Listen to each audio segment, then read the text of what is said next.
यांनी तुमच्यावर केली की साईबाबांचं दर्शन अनेक वेळा तुम्ही घेत असता, तुमच्यामध्ये जर श्रद्धा आणि सबुरी असती तर तुम्ही गेला नसतात आणि तुम्हालाच ते अजूनही गद्दार म्हणूनच संबोधतात. एक गोष्ट अशी आहे की ज्याला आम्ही सर्व लोक एकत्र होतो आणि महाराष्ट्रामध्ये कोणाचं सरकार फॉर्म होणार याच्यावर चर्चा चालू होती, त्यावेळेला मी एकमेव आमदार आहे ज्याला शिर्डीला जायची परवानगी देण्यात आलेली होती.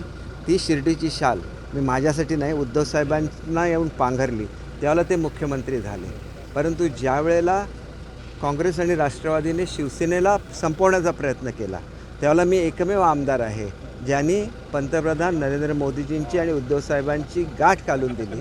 तिथं दिलेला शब्द जर त्यांनी तोडला नसता तर आज त्यांच्यावर ही पाळी आली नसती. जनतेला शेवटी कधीतरी वस्तुस्थिती सांगा, एवढंच मला सांगायचं आहे. बाळासाहेब काहीही सांगायला कधीही घाबरत नव्हते आणि त्याच्यामुळे बाळासाहेबांचा तो गुण बघून मी तुमच्याकडे आलं. हे विसरू नका की सिंधुदुर्ग जिल्ह्यामध्ये तुमच्या गाड्यांना पेट्रोल दिलं जात नव्हतं, तुम्हाला राहायला जागा दिली जात नव्हती. त्या ठिकाणी मी राजकीय संघर्ष केलेला आहे आणि त्या राजकीय संघर्षाच्या जीवावर पुन्हा एकदा शिवसेना त्या जिल्ह्यामध्ये आली, हे सुद्धा विसरू नका. आणि म्हणून मला एवढंच सांगायचं आहे की साईबाबांचं नाव घेऊन मला चॅलेंज करू नका.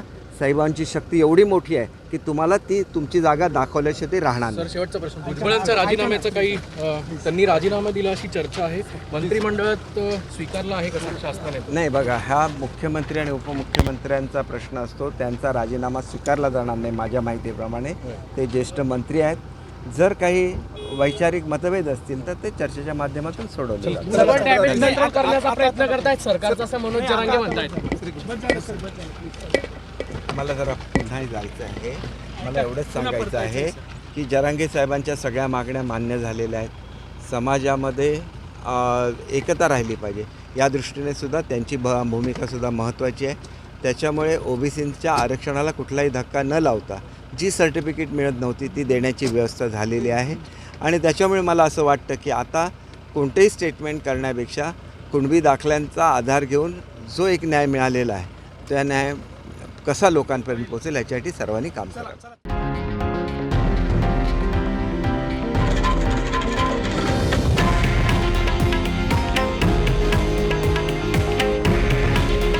हे आहे देशातील नंबर 1 न्यूज नेटवर्क आणि आपण पाहत आहात TV9 मराठी.